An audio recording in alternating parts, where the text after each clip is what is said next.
Hey coach, happy 250th episode of the Basketball Podcast. In this episode, I bring on my wife, Jen Oliver, to discuss learning, unlearning, and relearning, how change can cause anxiety and how we can manage it, practice design, being the best versions of ourselves and helping our players become the best version of themselves, and so much more. Thank you to everyone who has listened, shared, and discussed the Basketball Podcast, as we have had over 5 million downloads worldwide, and we're grateful for the opportunity to continue to share the game with you. Enjoy this episode and consider supporting us with a social media post or a 5-star review wherever you listen to podcasts to help us continue to share the game. Jen, welcome to the podcast. Hello.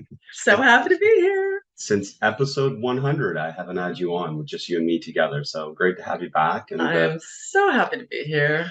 You're the inspiration behind the podcast. And now the podcast has over 5 million downloads. Wow. That is a huge number. It's wow. big. Since 2018 it started? Yeah, 2018. Wow. And so grateful for that. And so grateful for obviously your help in building the podcast. And totally. What has been on your mind since we were last together? Well, it's so many things, obviously. Sharing the game the way I have reminds me a lot of a book I read some time ago, Alvin Toffler, called Future Shock.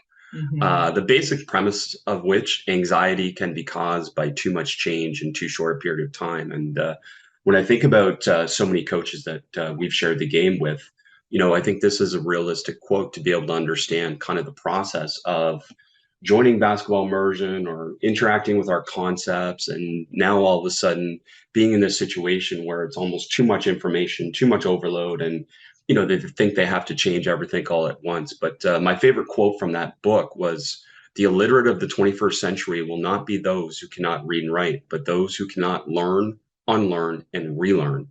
And when I think about the coaches who have been most impacted by our community, the Basketball Podcast, the BDT offense, our basketball immersion membership community, I think of them embodying this quote: a willingness to constantly ask, is there a better way, instead of spending all this time on whether it's right or wrong. So true. If we aren't learning, relearning, and unlearning, specifically unlearning some of the stuff that that hasn't been working, I guess, that we have been doing for so long and hasn't been working. And it's so true. It's scary. It's overwhelming. Like you said, we've seen so many coaches who just don't even know where to start, which is where the membership site comes in so handy. Yeah, the membership website is not just a content dump. There is a coherent thought process to everything, which is around this games approach, a constraint-led approach to learning theory, and definitely with a focus on stickiness, getting things to stick in terms of what you're coaching is actually helping your players improve and helping your team win. And for those things and those coaches that have really dove into it, I mean, there's been a huge benefit and, at all levels of basketball. And that's been a lot of fun to be able to do it. But I do sometimes get frustrated by the amount of resistance there are to ideas that, again, have been evidence-based researched ideas that have existed for 30 plus years. It's not like we invented any of this. No. We just created a practical vehicle to be able to apply it to basketball coaching. And to me, the resistance is always curious in the sense that, well, I'm going to do it the same way I did it 30 years ago. But meanwhile, would you approach your life that way? Would you be still using the same phone that you used 30 years ago? The thing is, I understand resistance because change is scary. And when you've done something for 30 years, especially even 10 years, the same way over and over, you come to the season, you do the things that you know to do, that your coach did or your whatever, assistant coach does. Those kinds of things become ingrained, and habits are hard to change. We know that every year there's a million resolutions. And then by the first week, we're like, to heck with that.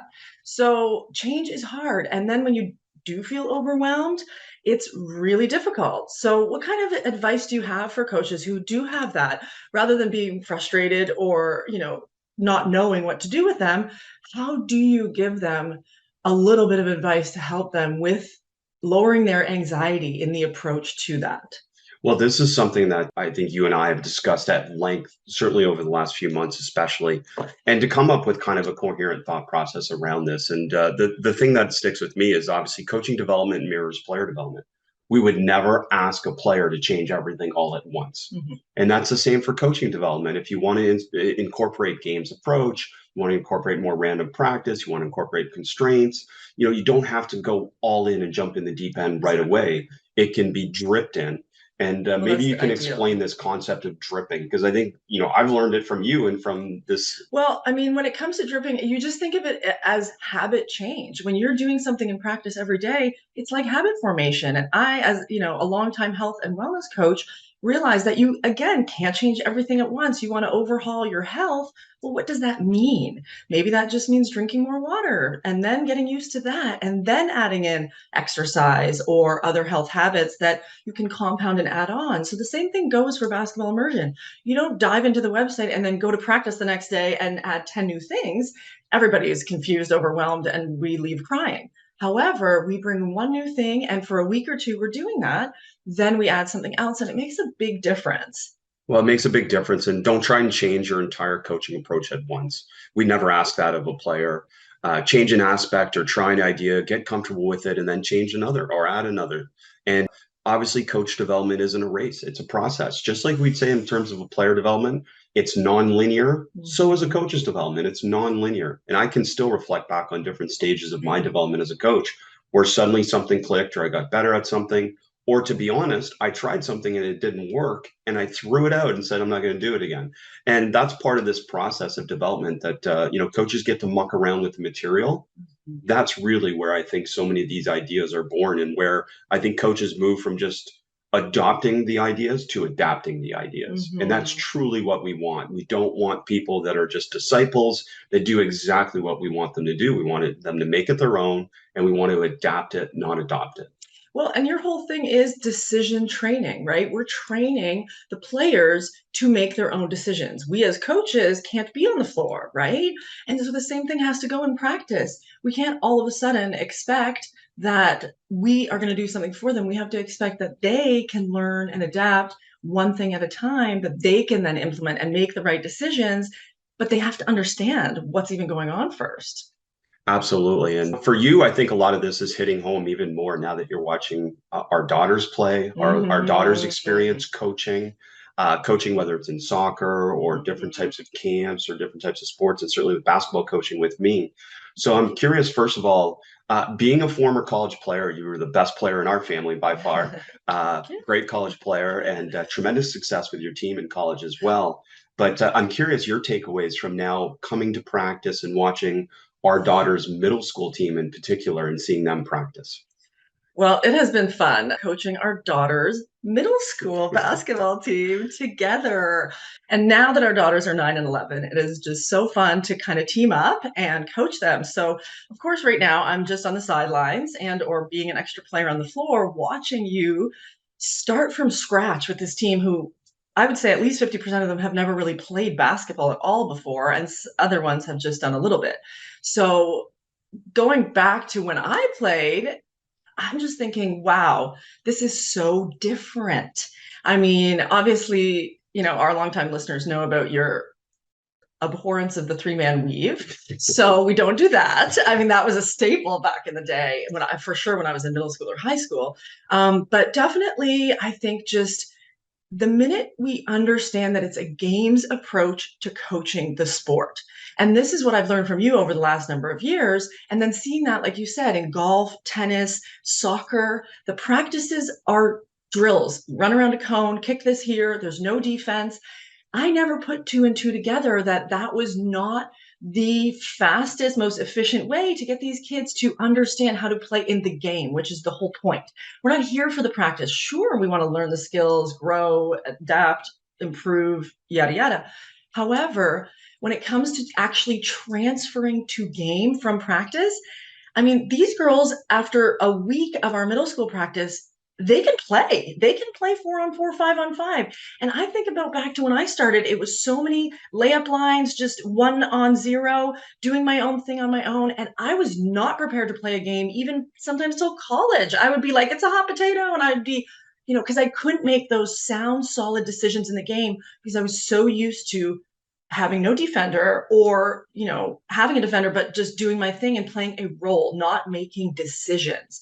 And so I cannot say how invaluable it's been for me to witness you. I mean, over the last, few months of you coaching and me coming out to practices and watching, it has been so eye-opening to see what you teach in being implemented in an actual in vivo situation, and then watching them improve. I mean, they improve from Monday to Friday. They improve from Tuesday night and Thursday night practice. Like, they improve so quickly. I am witnessing it from the inside to see how it goes from kids who don't know how to play the sport at all to being quite coherent in a game situation, to making a decision, making a cut, going to the hoop. I'm like, if I was this age and I even thought about making a decision, that would have been a miracle. I just did what I was told. Right, of course. And you wrote memorization and repeat what we said and follow this pattern and all these different And I things. was really good at that. Like, I was an achiever. I was like, I can do this layup exactly the right way. But then came to a game and there was someone in front of me. You should have seen the move. I mean, you did see the moves behind the flying, flinging around all the way. But that's not what I practiced even one time. It was Right. only in the game I'd whip those moves out. To give people a perspective, basically, this is the same way I coach my college team, Yeah. is that we play basketball to get better at basketball. And we essentially skip the drills and certainly any type of on-air type of drills. And for this first week we were with the team, we did nothing other than play basketball. 4-on-4, 5-on-5, 3-on-3. And it's so fun. And they have fun playing. Like, they are into it. Well, it's funny because we ask our daughters, what do they want to do in practice today? And what do they always say? 4-on-4, 5-on-5. Play basketball. 3-on-3. And any kid would say that if they've experienced it. And we actually heard one player say, what did they want? More running? Yeah. And it's funny because she had heard on the boys basketball team, their coach was running them. And for her, she thought, oh, that means we're working really hard. That means we're, somehow getting better. However, it's actually the opposite. That's not getting them better to play in a game. Maybe they're a little bit more conditioned than they were, but we only got 1 hour in the gym together as a team. We got to take advantage. We got to get to the point and we got to remove the fluff, and that's it. And to frame it for people a little bit, so from the get-go, we created 2 teams. We played 4-on-4. We don't actually have enough for 5-on-5 unless we recruit some other players at this middle school, and we've recruited some boys to play. But essentially, we start and we play 4-on-4, and we let them play, and then gradually we drip. Coming back to this concept of dripping, we drip in different concepts, and the main concepts here are spacing. The answer is always space. So basketball is a game of opposites. So we're going to talk about offense trying to create space and defense trying to take away space, which connects to our shrink the floor concept, which is a constraint that Alex Rama and I use within a lot of our coaching, is just this concept of shrinking the floor and restricting space. That's a defensive tenet, and the offense has to figure out how to create space. So we'll drip that in and constantly talk about it. The second concept we'll constantly talk about is advantage. And basketball is a game of trying to create an advantage. So how can we create an advantage? And then how can we leverage the advantage when we have it? So that gets built in. And then the third thing is this concept of shot selection. What is a gold medal shot? And for this team, clearly a gold medal shot for every single one of them is a layup, because there's very few of them that have the skill or ability, including our daughters, to consistently shoot from the outside. So we frame those 3 things. And to me, a lot of people might start teaching from, okay, you've got to learn how to pivot, you've got to learn how to pass, you've got to learn how to dribble. But to me, those 3 areas, space, advantage, disadvantage, and gold medal shots, are the fundamentals that we're trying to teach them to get them to understand our principles of play. And without having any type of framework or structure, we just put them in spacing spots and let them play out of spacing spots. And then from there, within the games approach, hold, recreate, coach the situation, ask a question. And what you saw over the 4 days that we had them initially was, by kind of the 3rd and 4th day, when I stop it and I start to ask a question, what happens? They know the answer every single time. And it's amazing. I don't even remember those times of thinking, what should I have done? Once we do it, it's gone, it's done. I forget. I don't adapt. I don't recreate. I don't, make it a win or score the bucket. And then it's just moved on. And you almost don't learn from all those possessions. Once you do play 5-on-5 as a group, it doesn't tie it into what you did in practice. So watching that and witnessing that in the practices is amazing. The way, I've heard you talk about stop, recreate, all that stuff for so long, and then witnessing it, seeing it in the practice happen. They're doing the 4-on-4 or 5-on-5 full court. They're in the middle of a transition or in the middle of a play, and you stop it. They all know where they were. They go back, they recreate it, and they just learned something. I can literally see the wheels turning, and they will answer it. They'll go to that spot, they'll do the thing, and then they will do that later on in the practice, they will adapt those things and adopt them and put them into their game. It's amazing. And these are young kids. It's beyond impressive to see it applied this way. Yeah, it's a lot of fun. And the situation would be, for example, one of our players caught the ball in space with an advantage going towards the basket. Their reaction was what you referred to already. It's sometimes, oh, there's a little bit of a panic and a rush, hot and they potato, just, hot potato, and they shoot pass it. it off. Yeah. So when we recreate the situation, we literally go back to that advantage where our daughter in that example passed ahead to her, and she was in space with an advantage going to the basket. And as soon as she caught it, she looked at the basket and realized, wait a minute, I can get a gold medal shot instead of rush with a hot potato and shoot it from 15 feet. And by doing that, we always follow feedback with action. And to me, that's one of the things that I try and share the most with coaches, because I believe coaches give really good feedback.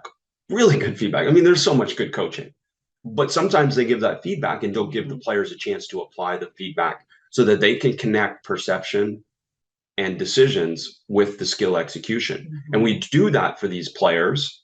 And we say, okay, cut to score, drive to score, catch to score. And just that mentality of always catching it, ready to play offense, it just by and large empowers them. Even if they aren't skilled yet, it empowers them to take a chance. Yeah, and to be the best version of themselves. Exactly. I love it. It's so fun. And then with our daughters, there's variable skill levels, and you can see that as well.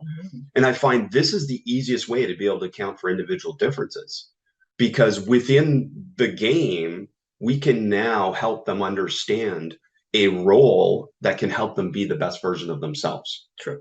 Because if they can't do something yet, it's okay, but they are still seeing other players do those things. So to me, one of our players is a soccer player, hasn't played a lot of basketball. What did she do at the end of the last practice? She came up to me and said, can you help me with this, this, and this? And they were all skills things. Wow. So what we've tried to create for coaches to understand too is the 5 to 10 minutes before practice, the 5 to 10 minutes after practice are free times for players to be able to explore their individual skills. Sometimes I can go to them and I can give them very specific things. Okay, you're going to work on two-step layups from different angles, different spots. We're not going to say this is a memorization, do it from one spot. You're going to constantly explore. Okay, now try 1 foot. Now try adding a dribble. And just do these different things where and they have fun with it. They have fun with it, but the goal is for them to be the problem solver and not us. And you've seen that so many times in our backyard. It's like I could go out and I could teach one of our daughters, okay, go between your legs, shoot, go between your legs, shoot. And you could do that rote memorization of it 100 times. Or I could just say, okay, figure out how to go between your legs and figure out how many different ways you can go between your legs. And what do they always end with? A shot. Jen, what did you love about basketball? Shooting. Every single thing we do in practice. Yes. And I think people don't understand it. So confirm it. Every single thing we do in practice is offense versus defense, or they have a ball and they're working on some type of thing to a shot. Yeah, absolutely. And they have fun with it. They really enjoy it. They really do enjoy it. Watching them love it is so fun too. They're not stuck in a drill board. They're not standing there not sure what to do. They're making decisions the whole time. And to the player that kind of craved this running because that's what they thought practice was, what they immediately saw when we connected for them is, actually, do you realize you're running the whole practice instead of running this really isolated period of time? So your conditioning is actually getting better than you realize because you're not focused on running. You're not standing there in half-court drills, just doing no movement. No, there's no subs. Everyone's playing basketball the whole time. And how do you get better at basketball? You play basketball. Exactly. So give us an idea, because we've had this interesting situation where we're obviously a little bit more educated, maybe in some ways, about some of these ideas, but I think every parent sees these things and every coach sees these things. When you go to a lesson, for example, let's talk about golf lessons. Why did our daughters argue to us that they shouldn't go to golf lessons anymore?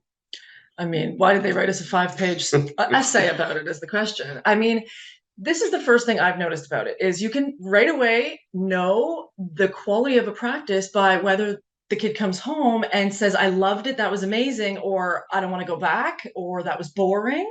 Boring is, there's a lot of evidence in the word boring. When you're paying a coach to teach a sport to your child and they're bored when they are a beginner, something is awry, right? And so I think what we noticed pretty quickly was they were enjoying it at the beginning because it was a challenge, because it was something new. They had never played golf. They're putting in, and they were winning a prize. It was gamified. It was all good.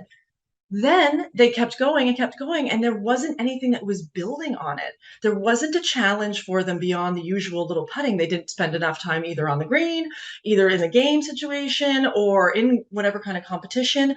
We started to notice pretty quickly that they weren't enjoying it each time they went. And we tried to figure out why over a bunch of times. And I would say it was really that they needed a challenge. And it's not like they're born golf players. They literally don't have enough skill or understanding of the game yet. But how could they be bored in the first couple of years of practicing a sport?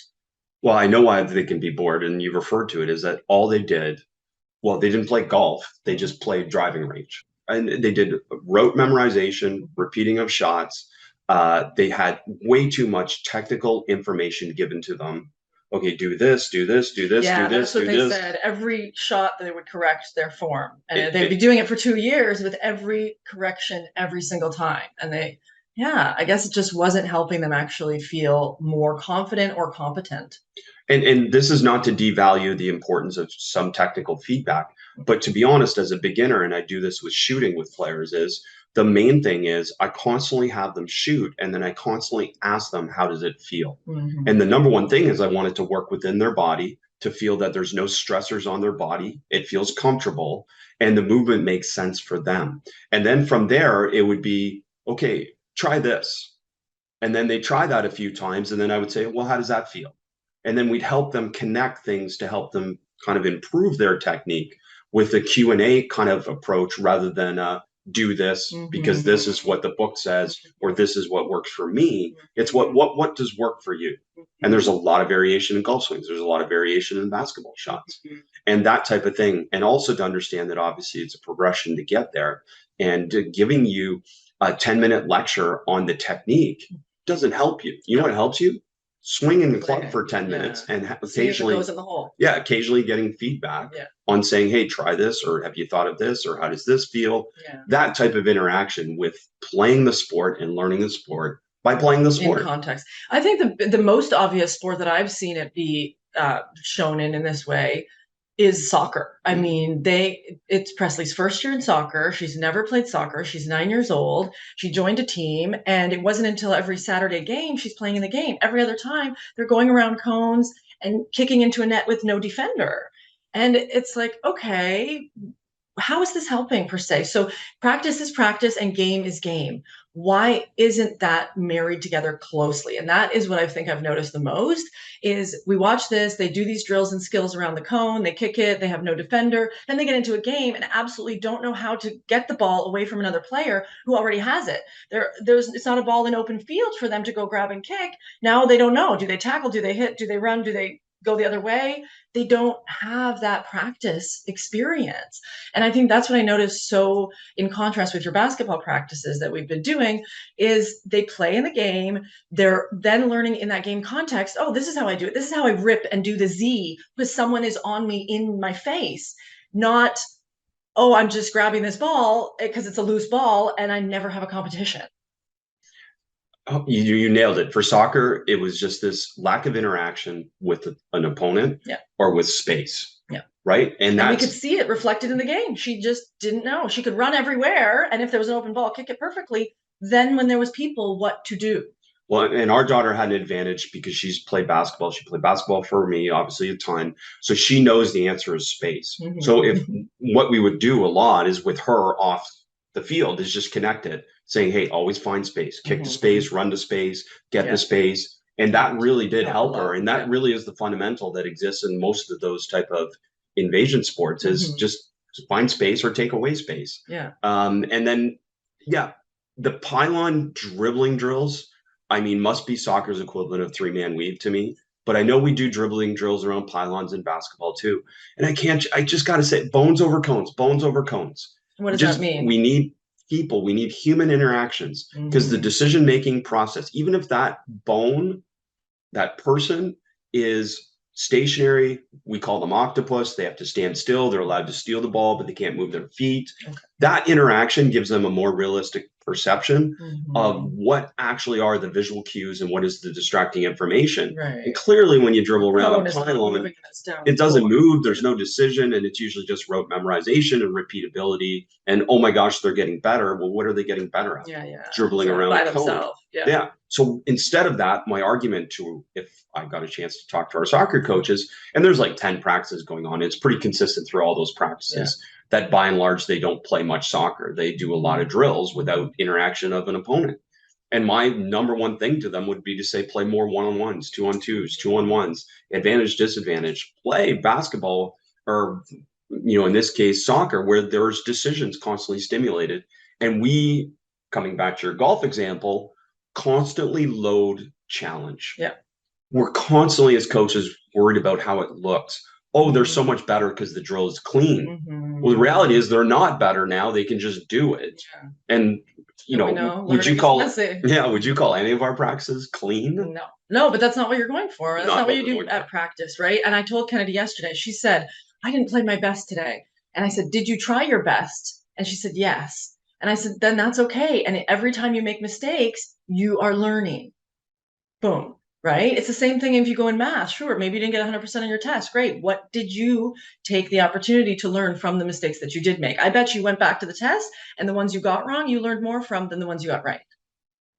Absolutely. And we added new variables to practice A yesterday lot of new where she variables. struggled Yeah. with new loads of challenge. Yeah. And that's Yeah. really it. And for her to kind of connect those things after the fact, I mean, ideally she starts to connect them in the moment, but after the fact, it's really important that she realizes that new stressors, new constraints, new variability was thrown onto her, that now she was going to struggle. And actually, that's the goal. Every single day, the goal is that our players practice and they struggle. Yeah. Yeah. And then they're building their skills within that context, and then they're gaining their confidence. Actually, yesterday when we went skating, the girls, we were doing up their skates. And then I said, how do you guys feel about your skills today before, rather than last time, which was their first time ever skating? And they said, yeah, I think we're going to be better today. And I said, absolutely, you will be. And I said, what does greater skill equal? And they both said in unison, confidence. Yeah. And they knew, and they went out there confidently knowing that their skill was going to be better than last time. And right away, they were both improved, and they knew confidently that their skills were going to be better just from having practiced it once. They already had that self-inflicted confidence. It wasn't even coming from outside. They hadn't even stepped on the ice yet, but they already had that confidence because they knew their skills were going to be better from having practiced. Skill equals confidence. Yeah. I mean, there's no shortcut to that. For our team to improve, or any team to improve, players have to get more skilled because they have more confidence and they have more solutions, which is the other part of this. Is that sometimes when you start out, like our group of players that haven't played much basketball, they literally might only have one solution. But that doesn't mean I don't want them to see the other possibilities, because seeing those other possibilities are what is also ultimately going to inspire them to work on their game and train on their own and want to improve their skills so they have more possibilities. And we constantly connect that skill equals confidence. And that's why you're working on your skills. So you have more possibilities. And you know what you also have? More fun. Way more fun. More fun. Right, yeah. And they were having fun. I mean, they were building on their skills. And Presley even said, I don't want to fall, but I'm going faster now. I'm trying to go faster, so I might fall. And she understood that there was that kind of give and take, and she was okay with it because she wanted to improve those skills. Well, and again, how do you get better at skating? You skate. You've got to go through those falls. You've got to go through that struggle. And no matter how much technical information, and there was someone on the ice that stopped our daughters and tried to explain to them about some type of technique. And I kind of said, girls, just go figure it out. Yeah. Like they were trying to be helpful, but at the same time, it's like, it's just too much detail. You got to just explore. You got to say, okay, if I turn my skate this way, or if I do this, or if I push this way, what happens to my body? And figure it out. And I think it's very real, the fear that coaches have, or anyone has really, with making things really messy, right? How we say learning is messy. Well, people always want clean, like you said. And it's it's easy to see where that comes from. But what advice would you give to someone who is going, okay, this is going to look a lot uglier than it does now when I start to implement these little things into my team? We've been doing this all along, and now I'm listening to this podcast and I have some kind of new ideas, or I'm going to go onto the membership website and see a few new things that I can do instead of what I'm doing. But I know there's going to be resistance. It's going to maybe come from the players because it's different. And maybe it's going to come from another teacher or coach watching my practice. Actually, it's probably going to come from me because I feel all of their resistance. How do I kind of push past that to get to the point where, okay, yes, it's messy, but wow, if you do give it 3-4 days or 3-4 weeks, wow, what you can notice in a change in positive direction. Well, number one, it's only messy. It's only random and variable to the players or whoever's watching. You have a plan as a coach still. Mm-hmm. You know what you're doing. You know what you're trying to shape, and you know what you're trying to have evolve. So for me, that comes back to those things we said already. Is to me, I'm constantly coaching the principles of play. Get to a spacing spot. Do you have space? Mm-hmm. If you're not in space, find space. Okay, defensively, take away space. And you see there's consistent themes that we coach throughout. Yeah. I'm not trying to coach everything. Yeah. And that's the other part that comes with that. The advice is you don't coach everything. Yeah. It's two-way coaching, and we really get them to focus on these main principles of play. And then certain players I can introduce more to individually. Yeah. And then as we evolve, I can introduce more to the group. Yeah. But I would say that's the other part of all of this is in the mess, you can account for individual differences and you can have coaching interventions. Mostly what I'm sharing here is those mini conversations, the one-on-one conversations that I have with a player or you have with a player. Those are the things that impact learning more than the big conversations in my mind. And they can see it in those situations. You know, hey, that was a loose ball there, so and so.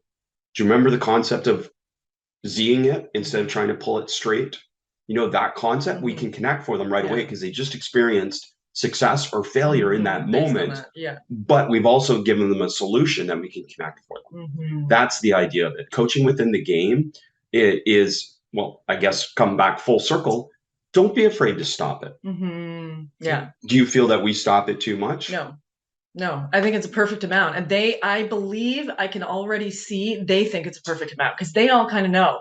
And it's not like they can anticipate when you're going to stop it because we will play through different things, but they know, they always know, even if we don't stop it, you can see it took like a minute for them to, between the play transitioning or whatever, they went, oh, I should have taken that to the hoop, right? That one time I looked over at the one player and she goes, oh, I know, I just forgot. And she knew right away, right? Just by a look I gave her. And I literally was just looking at her. Yeah, that's great. And it comes back to this concept of learn, unlearn, and relearn, is that as a coach, you have to go through that process. And honestly, I go through that concept every day within a practice. And it's constantly reminding me of different things that I'm like, okay, the other valuable part of this is every single day I get to evaluate players and team and decide, okay, what do we actually need to learn to play basketball? And it's not to play the drill. It's not to be better at the drill. It's not to be better at the skill. It's to play basketball and connect skills and decisions. And truly, I mean, you see it, their skills are not as good as their decisions yet. No, it's true. They know what to do. They can't necessarily do it yet. Exactly. So true. And to me, that was the opposite. I could do everything, but I didn't know what to do and when. Right. Yeah. So again, it maybe seemed like a reverse engineering process for most people, but to me, it makes sense because again, it connects the fact about why they're working on the skill, and we call them reconnections. Is we can do a drill. We're going to do that drill mixed into the game. So the example would be, say we play 4-on-4. And then we stop, and then I do some type of drill where it's like, okay, 2 dribbles dead, and now cut, replace to get out of trouble, a protection type plan. And then we come back and play 4-on-4 again. So we're doing the drill for a specific reason to help them play the game more. Yeah. Well, and to kind of go back to what we were just talking about a few seconds ago, as a new coach, I'll call myself a new coach, and I'm experiencing your coaching and I'm watching it. Now, I'm doing this within the context of the fact that Chris, the head coach, is going away for about 10 days in the middle of the season. So that's where I come in as assistant turning head coach. just in the nick of time to figure out what I'm doing. So I have here about 3 more weeks before you go away, and it's giving me the opportunity to watch you coach. And in the whole time, I'm thinking, okay, if he wasn't here right now, what would I be saying to these kids, right? And I mean, it's so simple because, like you said, we teach space. So every time I can watch, oh, that didn't go well, can I go, oh, yeah, they weren't in their spaces, so they weren't opening the floor, or on defense, they weren't shrinking the floor, so there was too much space for the offense to get through. Number one. Okay, good. So now I can build on that with what else I would say or what else I would notice. But that when I notice that first as the, let's say, limitation to them getting where they want in the game, okay, that's the first thing. Then we can address that. And they know they're understanding these larger concepts of space, which, I mean, I don't know that I talked about that, thought about that ever, and let alone, whereas because we're teaching them these bird's eye view concepts of the game, they can see it in a big picture and then put themselves in it instead of playing a role and then also not having that bigger picture. Like, it's really valuable. It's quite incredible to watch. And truly, if you just did those two things, they will improve. Well, thanks, coach. They will improve. I mean, it simplifies things. Yeah. To be honest, again, I think a lot of people think kind of how I coach or Alex coaches is complicated in a way. And it is challenging because it's a different perspective if you're not used to coaching, say, this two-way coaching within the game. But if you think about it this way, number one, basketball is a game of opposites. So two-way coaching is pretty simple because if you stop it and talk about shrinking the floor, you're talking about the offense probably didn't space properly and the defense didn't shrink the floor. Or we can talk about, okay, shrink the floor. They didn't shrink the floor. Offense now, wait, you didn't leverage an advantage. And it just constantly connects those two things back and forth for both of them. And to me, that really does simplify it, where I'm not trying to coach a whole bunch of things. I can really narrow their focus on That's things. the key. And it's the reinforcement. When we're trying to learn a new thing, we don't need 100 things. And then we're trying to keep up with all of them, right? Oh, this. I remember very distinctly, I was not even I think I was just in grade 10. Because I remember my coach, who I remember him telling me about 10 different situations that could happen. So if I'm standing at the elbow, he's standing there over my shoulder going, okay, if the player is in front of you, you do this. If they're on the left, you do this. If they're on the right, you do this. But I was at no point doing any of these things. And there was no defender. He was just giving me all the if scenarios. And I remember standing there going, okay, now then what do I do? I don't know.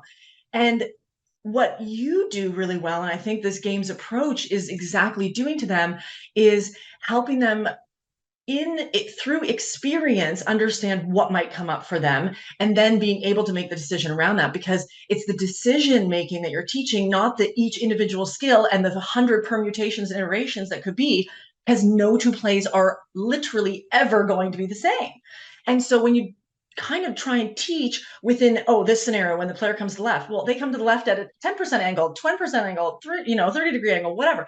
It's always going to be different. And so you're literally undercutting the opportunity for the player to learn and make decisions and be a decision maker in the game by teaching them all those permutations and overwhelming them with the information. And we can only work and focus and hold in our attention a few things at a time. So it's just too overwhelming, especially for new players. And of course, we want them to learn all the things all the time. I can give an hour lecture on literally any detail. Yeah. Too much information slows down learning. Too much information slows down learning for a player. And that's where we have to focus on this drip concept and why we started that way. The same thing applies for you as a coach and you're learning, drip it in. The same thing applies to how we need to develop our teams, is drip it in and gradually build it and focus on the things that are most important. And you reference this. The concept is mixing or interleaving, is that we're constantly coming back to the same concepts. There's a reinforcing, repeating. Those three things that I shared at the beginning, they are constantly being reinforced and talked about. Whether it's a question, whether it's a mini conversation, whether it's a hold, recreate, or whether it's a big conversation, those things we're always coming back to our principles of play and connecting everything back to those principles of play. So there is this consistency of it, but there's also this mixing of it where they're basically on the verge of forgetting it sometimes, and then they have to remember it. And that, from the evidence-based research around learning theory, is what ultimately leads to permanence, which is learning. It's this retrieval practice. Oh, I have to retrieve something coach said, which was your example about that player who said right away to you, oh, I know. She retrieved it in her mind, and that retrieval leads to retention. And that's the big point of all of this stuff, is that ultimately, what's the point of teaching it if they can't apply it. Exactly. And I think it really comes down to a personal choice as a coach that, you know what, yeah, it might be a little bit more challenging day to day for the first while you as a coach are including new concepts and ways of teaching and ways of coaching into your practices. But our players, we know, are very adaptable, and it happens faster than you think, but it is going to be a little harder. Anytime you're implementing, like we talked about, New Year's resolution, whatever, it's going to be different. It's not your normal habit, come home, sit on the couch. It's, oh, drive by the gym and stop in for a workout first. Well, that's not easy the first week or the second week, and you're still likely even to miss your exit. And then you go, shoot, I wanted to, because that's not ingrained yet. But what do we have to do before we can ever get to the gym or do whatever? It's actually make that decision that we're going to do things a little differently. That, you know what, that thing that we kept doing over and over is getting us that result that we know where that's going to get us, right? And it's actually taking that personal choice to say, I'm going to do it a little bit harder. I'm going to make myself try a few different things with this team to see if we can get a different result this season. It's more challenging, and it is not always going to be someone's first choice because we're exhausted, we're doing this, we're coaching in addition to 20 other things, we have this and that. Well, it's a personal choice that you make. And then I'm telling you, within a week, you will notice results. That's the thing that's crazy about it, is that taking the harder road, if you did go and take a different route and stop at the gym, even for 20 minutes over the next week, 7 times or 3 times, you would notice a difference. And they add up and accumulate over time. And that accumulation, again, adds to confidence, adds to skill improvement, and adds to the fun of it all. And that's, I think, is just realizing that it's not as intimidating as you think it is, and implementing it is just little things over time. It's not everything at once. And that's where I think for me as a new coach, witnessing it and watching it and seeing, okay, these are just these concepts. If I just focus on these for now, then things build on that. So we can start that foundation. It's not overhaul everything at once, and it's scary, but it does have to have a personality type and a person who's going, okay, it's going to be harder, but I'm still going to do it, right? So at the premise of what you asked before is how do we know it works? And to me, I mean, I know it works because it's worked. Yeah. I mean, my teams have won games, our players have developed beyond, I think, in some cases, their level, you know, because we put them in those situations, and we're seeing it with these two kind of under 12 teams that we're working with. We're seeing it as well. But for you, how do you know it works? Because you've seen the emails, the DMs, the different types of coaches reaching out, and just share that a little bit, because I think some people kind of think, again, it's just like me and Alex in this weird experiment. But no, I mean, people that are part of our community and really buy in and really commit to it, there is significant change in their approach and significant change for their players. Well, I think that it's funny that you say the DMs and the emails. I mean, beyond the fact that they're consistent every single day, you know, Chris is reached out to by coaches being like, this is helping me, and your website is helping me, your podcast has helped me, whatever the case is. The biggest thing is you have changed the way I coach basketball. You have changed how I do things. You have changed this. And it's funny because we always say back to them, you know, if we're talking to them or you're writing back, is no, you have changed the way you did things. It's because you exposed yourself to something new. And it's funny because they really do give you the accolade, like, oh, you know, you've changed my life. No, actually, you decided to do something different. And that's the biggest thing. I knew as a coach too, when people be like, oh, I feel healthier than ever, I feel amazing, I'm living my best life. You helped me. No, you helped yourself. And that's the kind of self-starter of, you know, personality type I'm talking about.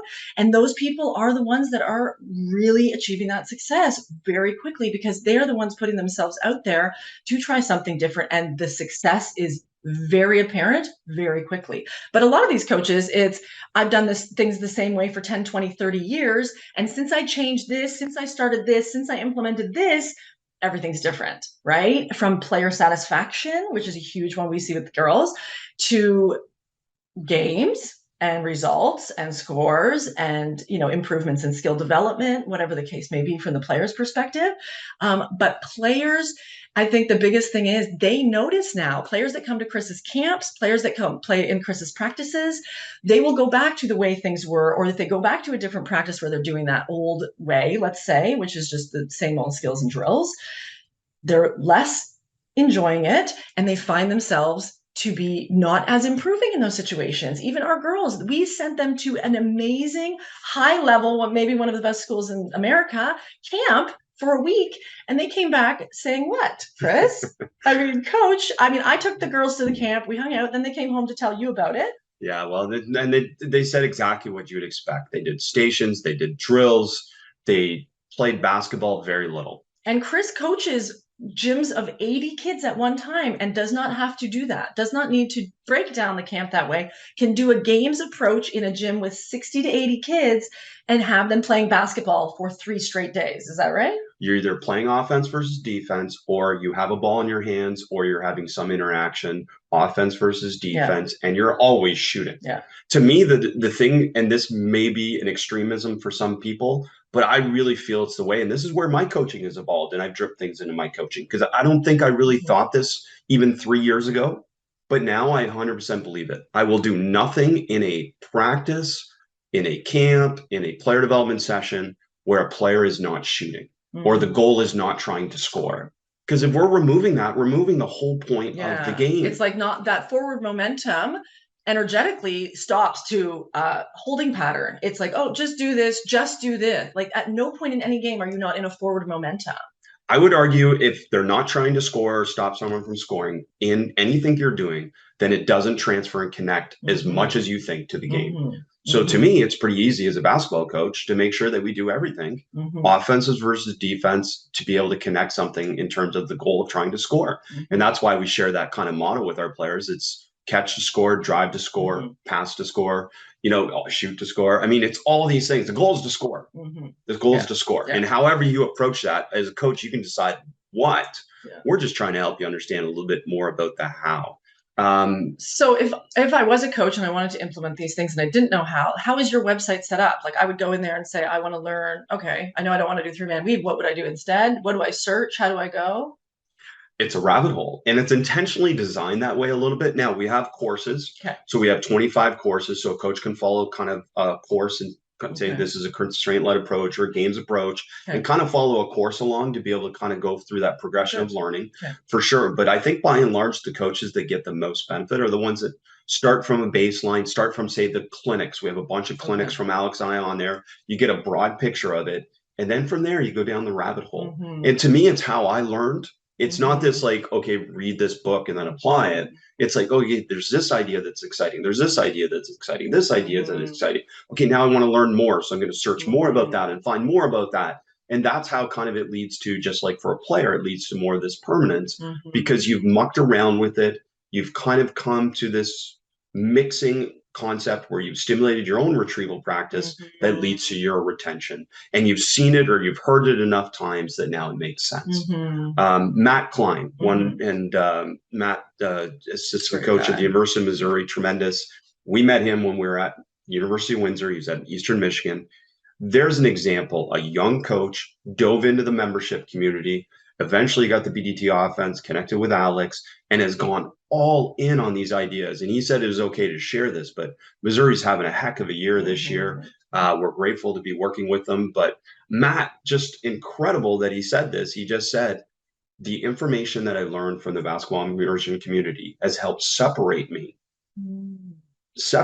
as a coach, because now I have this knowledge that, again, I think it's common knowledge, as we've talked about many times, but it's really still not.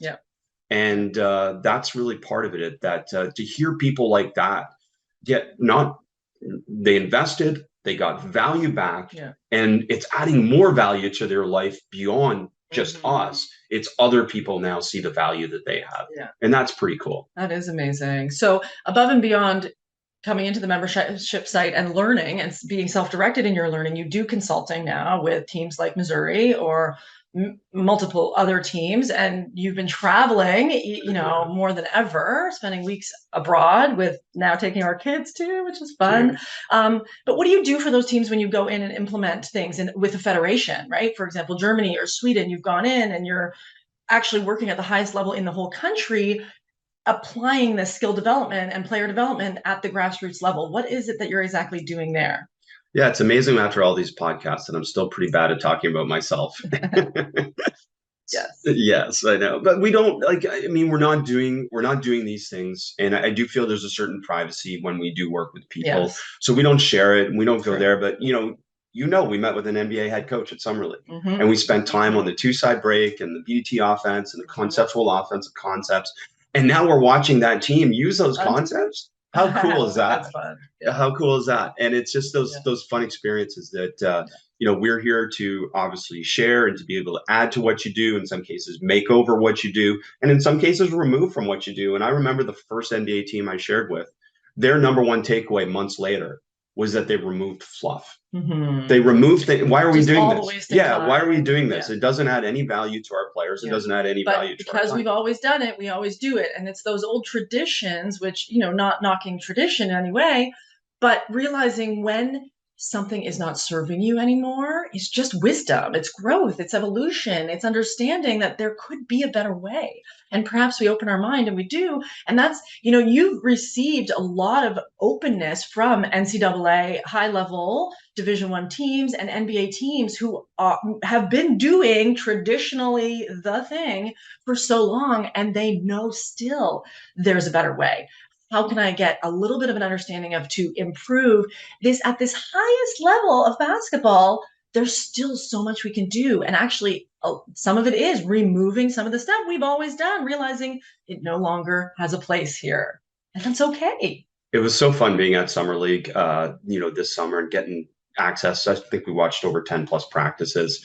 But what was funny is as I was walking into practice, some assistant coaches were coming up to me and basically apologizing in advance before we watched the practice. And to me, it's like, again, there's a group of coaches, there's a group of people that just, again, see that there is a better way. And I'm seeing it. And I saw it more and more at Summer League through those practices, how much more there was interactivity, offense versus defense, even if it was against coaches. There was I saw a few practices where I would say the whole practice was some interaction of offense versus defense in some context. Awesome. And to me, that's, again, like, you can practice for 2 hours or you can practice for an hour. And that hour practice of interaction has more value connecting perception and decision, this perception action coupling process.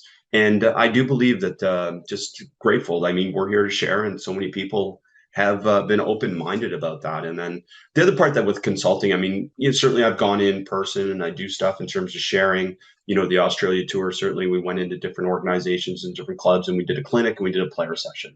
And to me, that's kind of the best part of it, when the coaches can see the player session and see actually how we, you see what this actually looks like. And we're not just saying it. Yeah. This isn't just a clinic where I say these things. Theoretically, we're doing this. Yeah. We're doing this. And that's really been the most powerful part of a lot of those situations. And then some of the NCAA schools I've gone into, I've got a chance to work with their players a little bit and show some of these concepts. And again, it just opens minds, I believe, when you actually see that stuff. And that's where I encourage people, obviously, to be able to get involved in our community and try some of these things out, because it has a huge impact. And the online group too, where people can post and share what they've done. I mean, there's so much that people learn from each other, right? We learn from each other, and it's peer-to-peer coaching. I mean, one of the things I love about your consulting is that you actually do go in person to get an opportunity to stand on the floor with those coaches and with their team. That's actually happening right now. And you've done that a number of times. That's been really valuable, right? In addition to the clinics. Well, the interaction, to be able to watch their practices and be able to with their own players, and then be able to give, again, specific advice or feedback or ideas about how to make over, add to, or subtract from what they do. It's been great. I mean, again, so many teams have had great benefit from that. And it's been a lot of enjoyment to be able to do that. But then also the follow-up, where I'm getting practices after the fact. I'm getting different types of segments of practice. They're sending in film, and now, or you're doing consulting on phone or Zoom. Phone, Zoom. Sometimes I work with the head coach directly and just me and them. And sometimes I work with the coaching staff. I know. I love the Zooms with the whole staff on the screen. It's so variable, but it's such a blessing to be able to do that. I'm grateful for, everyone in the community who's ever interacted with any of our material, whether it's on Twitter, Instagram, YouTube, basketball podcasts, or has joined our community. And, I'm super excited because you've been pushing this for a while, for me to be able to add a next level to this podcast as well, which is, what is it? Is it more of me? Do people really want? It is. I think people do need and want more of you. Your expertise is so vast. You've been studying these concepts for now probably almost 30 years. You've been doing this for a long time. And because of the evidence-based approach behind it, and now we've seen with almost 10 years of basketball immersion in existence and people implementing it around the globe, you've seen from every level, children to, the highest pro level in the world, how these things are actually improving skills, improving games, improving results in all these different ways. And it's not just theoretical anymore. So I think as much as we love the basketball podcast and you interviewing coaches from all around the world and all levels, which is great to highlight their expertise, you have so much expertise that is just like locked in you. And I think that new podcast is going to really bring it out. So yeah. Well, I'm excited because it gives me a chance to be able to kind of react more specifically to specific things that happen within a week or within, I just came back from Australia. I can share things more, interactively and dynamically from that trip and that experience, and just be able to share more things and to give kind of more detail. Because as you said, when I'm on the basketball podcast, it is rightly so. It's about the guest. I certainly try and add value or ask the right question. And I hope I do a good job of that, of course. But for me, it's sometimes I do want to kind of add more to the conversation, whether it's about whether it's something about a coach said or something that they said that I think I should highlight. Sometimes it's simply that. And this will give me an opportunity to be able to do that. Or whatever the case is.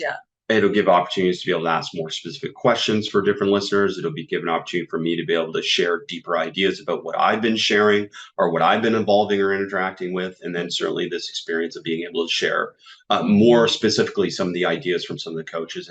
And also, to be honest, some of the best learning that happens from that podcast for me is the moments before and after when we're not actually recording. And, certainly I would never violate trust or anything like that. But to share some of those things that come out, I wish we were recording, or we wish we were kind of, talking, when they kind of are even more free and more open. And some of these ideas that stimulate me, I go try them. And that's the beautiful thing about having a lab like I do, coaching these different teams now. I have a lab where I can go try these things. I can tell you what works, what doesn't work for me. And then you can adapt it or adopt it according to what you want as well. And so the new podcast is launching when? New podcast, you should be able to search for it after this one releases, and premium podcast, the basketball podcast, and we'll share all the information across all content that isn't available on the regular podcast. Is going to be great, extra additional wisdom from Chris himself, which I get an earful on most days, and I love it. I just don't implement it as much, but now I'm coaching. You're coaching. The value you've added to my coaching in my life is just incredible. I can't. Jen, for those that don't know her, she is a lifelong learner. I would say it's beyond anyone I've ever been around in terms of her desire to learn and dive deep into things. And we have to share more of what you've learned and how it can apply to coaching at some point as well. And that premium podcast will help us do that a little bit more too. It's a total nerd out session. It's what we're all about, nerding out about the science. I mean, let's be honest. We're like, can't read enough about the data here. You are a data queen for sure. And it's a lot of fun. And, one of the parts that is a constant feedback, which I'm grateful for from the podcast as well, is that a lot of people feel that I ask the question they would want to ask after somebody says something.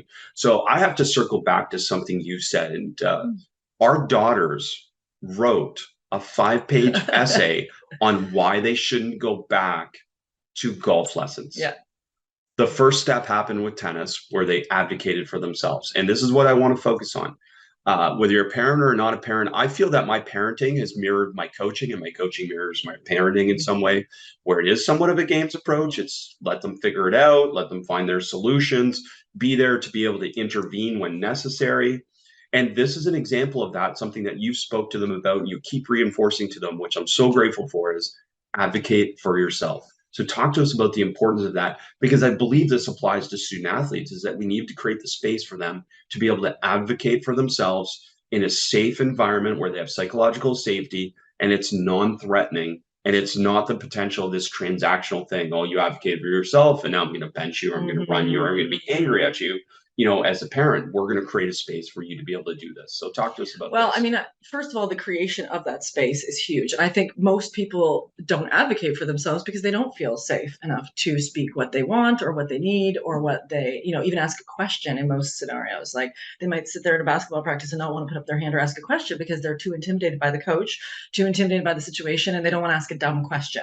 So I think, first of all, is really helping your players or children understand that this is a safe space and there are no bad questions, dumb questions, wrong answers, whatever. It's, you can be safe here, you can be vulnerable, you can ask or answer anything and you're not going to get punished for it or have some kind of consequence. So that's the first thing, is creating that safety for sure. Can I just add to that? Yeah, Because like, if you want to think about practically how we do that, we tell we them actually say constantly. those We words. say It's those safe words. here. Yeah, Yep. it's safe. You can say what You'll you never want be to us. wrong, You can and always we're talk to learning, us. Yeah. and yeah. You don't need to lie to us. You're Yeah. safe. You can Yeah. always talk and share. Can't say anything that's going to change the way we see you or Yeah. who you are. And then the other part about practice is I constantly want to tell players that they belong and I'm happy you're here. I love Same that thing you for do our that. I daughters love every hearing you do day. that. Yeah. You belong. I mean, two beautiful words to hear at any point in any time. And think about, I mean, I know one of the biggest barriers to people going to the gym and working out and getting healthier is because they are intimidated by the gym. Oh, I don't know what I'm doing. I can't walk in. Everybody will look at me. Well, if immediately there's a creation of safety, you can't mess up here. Just come in. It's all free. That makes a huge barrier right gone, right? And so I know for the kids, hearing those words, you belong here, you belong, that totally changes the way you approach it, because constriction and fear and scary is clenching versus, hey, I can make a mistake, I can let loose, I can try new things, and I'm not going to be in trouble. That's epic. So it's saying those exact words Yeah. constantly. And it's not just one day, it's every single day or regularly that you belong. I'm happy you're here. I'm excited to coach you. I'm so happy you're playing on the team. I know you're a good soccer player. I can't wait to help you be a better basketball player. It's something very specific that lets them know that they're a part of this, even if they're struggling. Right. And that's the same for our daughters, is psychological safety. And we've said it, and I want you to continue on that thought about creating this environment where they can advocate for themselves, but we also want to create an environment where they feel they can be free and creative. And that comes from permission, doesn't it? Where we've given them this tremendous permission to be creative and free. Well, and helping them understand what that feels like, right? Because creativity, someone could say, okay, hey, now is your time to be creative, right? That works not how as it happens, a hole in the head. So, but giving them that ability to be free and creative anytime, and not having it as only when you get home from school you can be a little creative and free. The rest of the time you have to sit and memorize whatever the teacher says, right?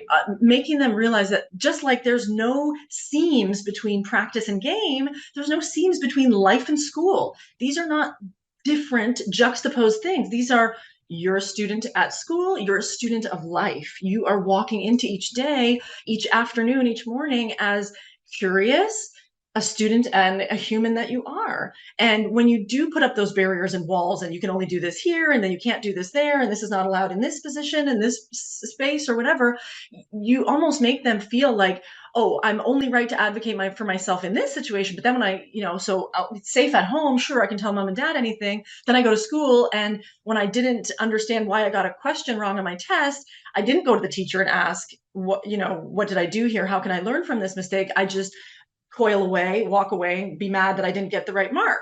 And so that's something we've done with the girls, creating that safety, saying, go to the teacher, ask them if you didn't understand why this was incorrect and you want to learn and you're going to learn from that, go ask the teacher and ask them how you can do this or that or whatever the case is. And I know for me, advocating for something was, for myself especially, was not something I did. Maybe that's just me as a female, or culture had brought me up in a certain way. But society did not teach me, Jen, go advocate for yourself loud and proud to all those male coaches you have, or whoever is there, because there was definitely, I can say, an intimidation factor of, oh, they know best. I don't think I'm not going to ask that. I'll probably figure out the answer if I sit here long enough, like a deer in headlights. And I didn't go and ask for extra this or understanding of this, clarification of this. I just didn't want to ruffle feathers, cause extra attention, whatever the case was. And I think for us to teach students and athletes that young in their lives, it's only going to help them in every other way, right? As an employee at a job, you're going to go advocate for yourself to get a raise when you've been doing all the things. Yet what we know statistically is that people will be in jobs for decades without asking and advocating for themselves in certain ways, right? We can be in relationships where we don't advocate for ourselves for decades at a time.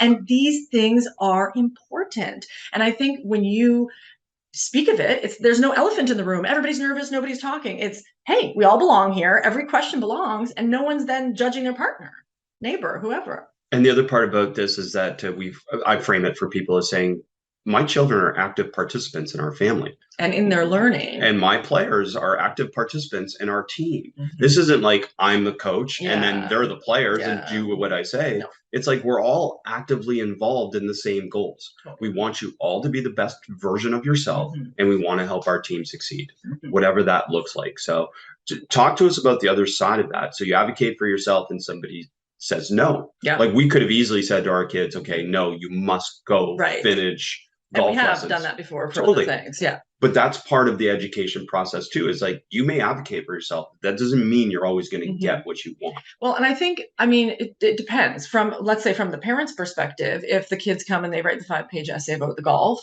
and we go, no, we've paid for golf lessons. You're going till the end of the lesson thing, right? We had that choice. We were sitting on the fence. We could force you to 10 more lessons because we've paid for the whole semester or whatever.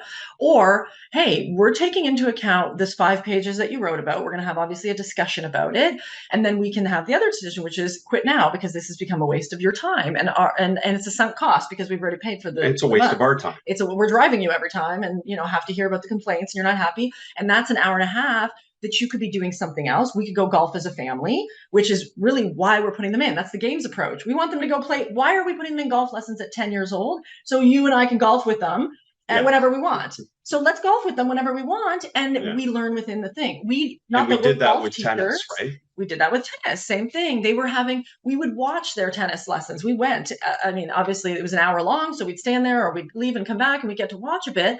And even if there was 6 kids in the tennis lesson, they would have so few touches. They'd be standing there in a lineup for way too long.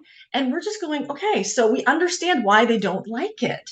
So okay, instead of let's say we pay $100. I'm just making up a number. We pay $100 for 10 lessons or whatever it is. Okay, they've gone to 5. We've already paid the money what it wastes. Now they have 5 hours of lessons that they never did. Yeah, okay, we're not getting our money's worth, sure. Or we can learn that hour 5 times that they spend, if we go with them and we started doing that, we do one-on-one, you and I, or you take the 2 girls out and I take the 2 girls out, and we're just playing the game. Am I a coach? No. If anyone knew me, my tennis game, they would not want me teaching anybody. But did those girls improve more playing with us on a weekly basis? But we as adults, as parents, made the commitment that, you know what, yeah, you can quit, sure, but we're going to take that hour and we're just going to take you, and we're going to make sure that you still get touches in the tennis realm. That's not maybe always an opportunity for someone. However, we're thinking with the end in mind, just like we're practicing we want them to improve for a game situation. Why do we want to put them in tennis lessons? What are they learning in tennis lessons? Standing there bored, looking around, not participating, not growing, not learning. Okay, we're paying for this? Hold on. Let's actually see. We're not just going to, hey, my kids are in tennis lessons, and it's just an announcement we make for ourselves.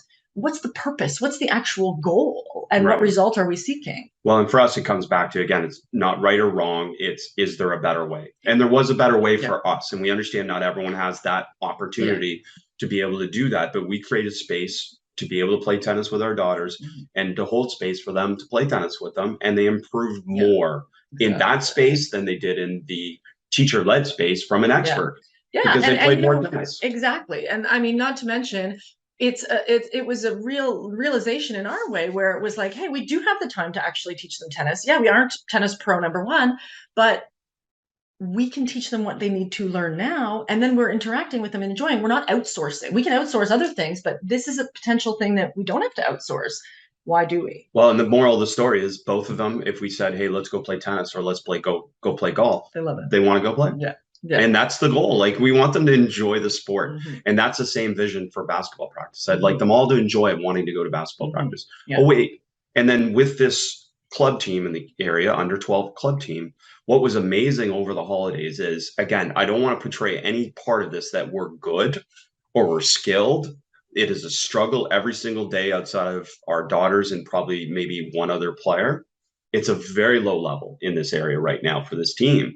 But over the holidays, different times over Thanksgiving break and over Christmas break, we would just organize a time at the park where we said, hey, come meet.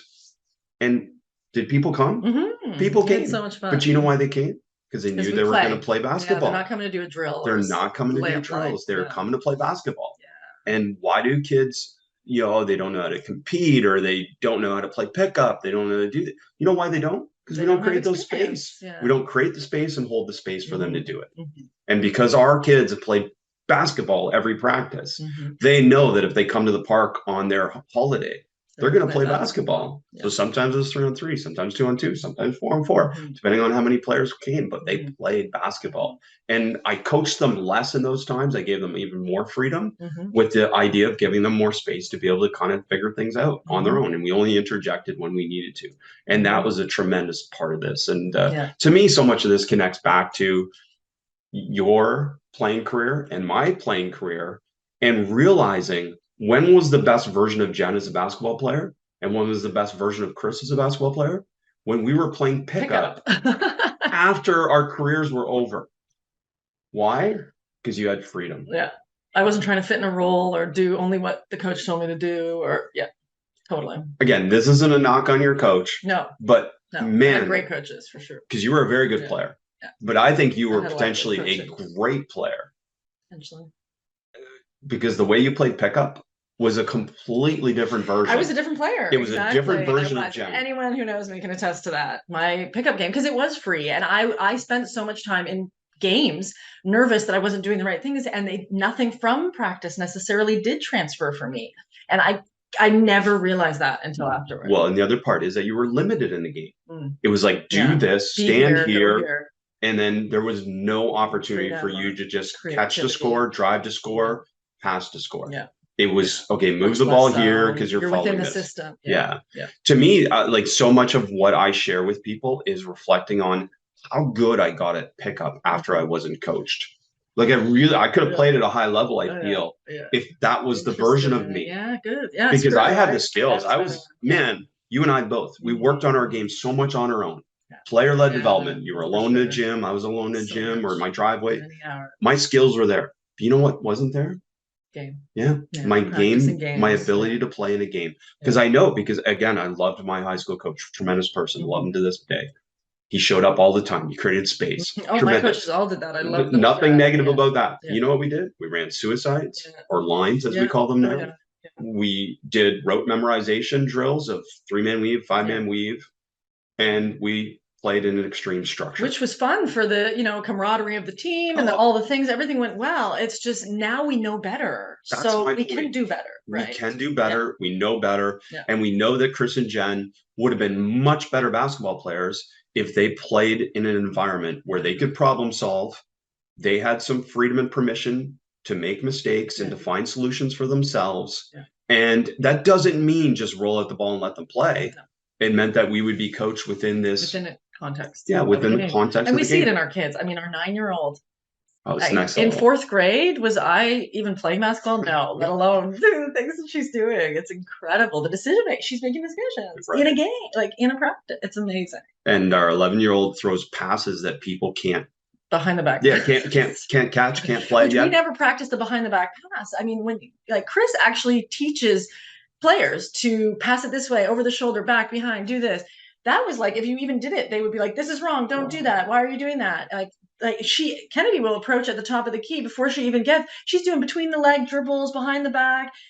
I couldn't do that even in college. I would never have had the confidence to bring up the ball and dribble between my legs, which is pretty sad, I'll admit, but the truth. No, because it's been coached out of you. And I say that a lot of times, like my summer basketball camps or player development sessions with different players from pros on down. One of the first things I kind of do is frame it as I'm defundamentalizing you.